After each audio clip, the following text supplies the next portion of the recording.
Boa tarde, vamos começar a nossa aula? Hoje vocês viram na teleaula sobre cultura e religião dos povos antigos. Eu vou mandar um videozinho para vocês verem antes de fazer as atividades, ok? Vou mandar o link do vídeo e vocês vão ver. Então vamos lá. Religião e cultura dos povos antigos. A religião, ela é parte integrante da cultura de um povo. A religião, ela sempre foi importante para a sociedade da antiguidade. Conhecer a religiosidade de um povo ajuda a entender a sua cultura. Então, vocês viram que os povos são de diferentes raças, né? Existem a diversidade dos povos, existe a diversidade de religião e existe a diversidade de cultura.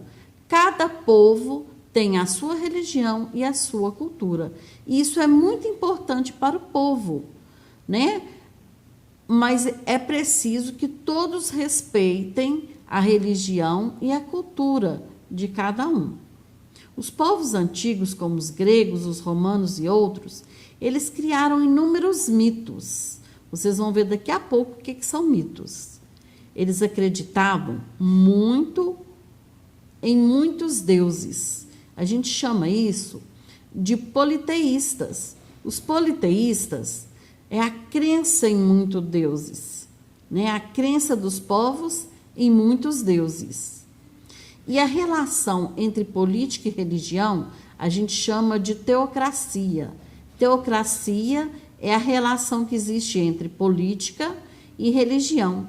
E nesses povos antigos era muito forte. Então, vamos lá, fiquem atentos. Observe o que é cultura e depois nós vamos ver o significado de religião e a crença de um povo. Então, vamos lá. Esses aqui são os slides da teleaula de hoje. Cultura, do latim cultura, é tudo que inclui o conhecimento, as crenças, a arte, a moral, a lei, os costumes e todos os outros hábitos e capacidades adquiridos pelo homem como membro de uma sociedade. Afinal, o que significa religião e crença de um povo? Vamos lá. Religião é um conjunto de sistemas culturais, de crenças de um povo. E crença é o estado psicológico em que o indivíduo adota e se detém a uma premissa para a verdade. Tem o objetivo de ligar as pessoas com a espiritualidade. Então, crença é como se fosse um canal entre eu e a minha crença, a minha fé, a minha religião. E cultura é aquilo que eu adquiri através dos tempos. Os rituais e as religiões. Aqui vocês estão vendo vários rituais, né? Tem o ritual de vários povos, várias religiões. O que nós podemos chamar de ritual? Ritual é um conjunto de gestos, de palavras e formalidades que contêm um valor simbólico. Então, são ações, né? São atitudes que a gente faz e que tem um valor simbólico para a gente. Normalmente, é prescrita e decodificada por uma religião ou pelas tradições da comunidade.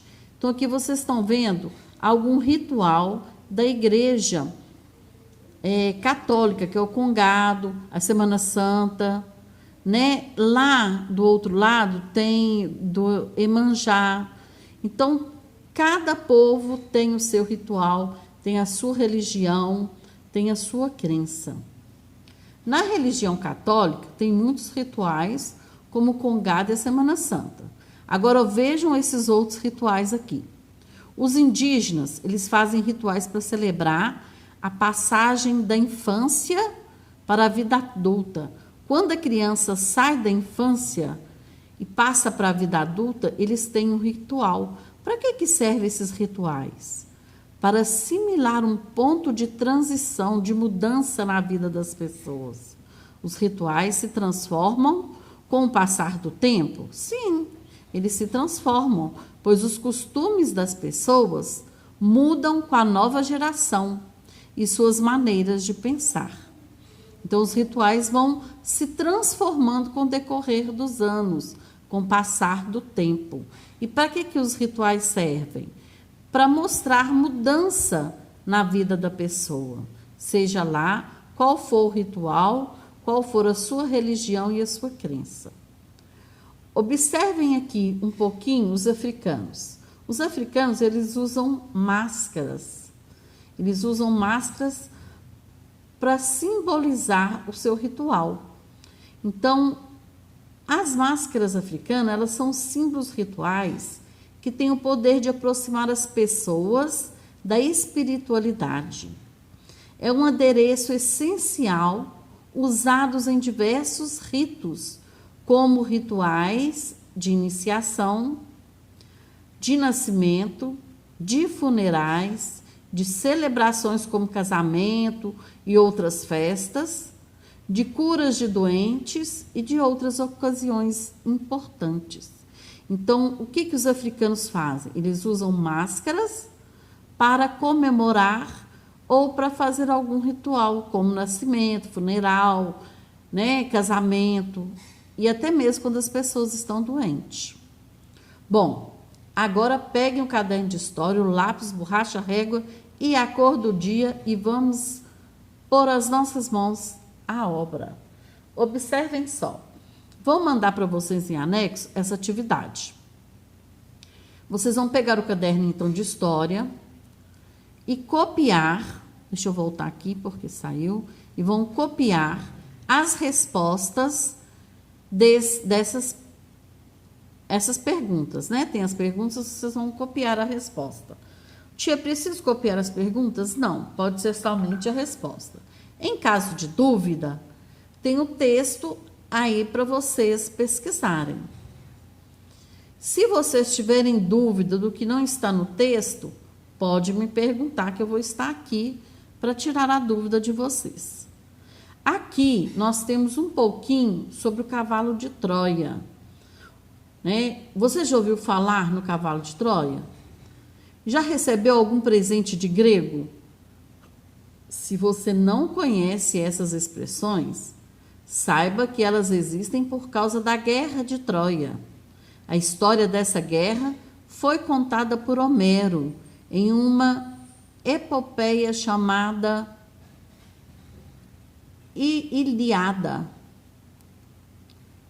Junto com a Odisseia, ela é a mais importante obra do poeta grego. Então, Ilíada foi uma história, foi a história contada, sobre o cavalo de Troia. Aqui tem explicação sobre essa história, essa história da guerra.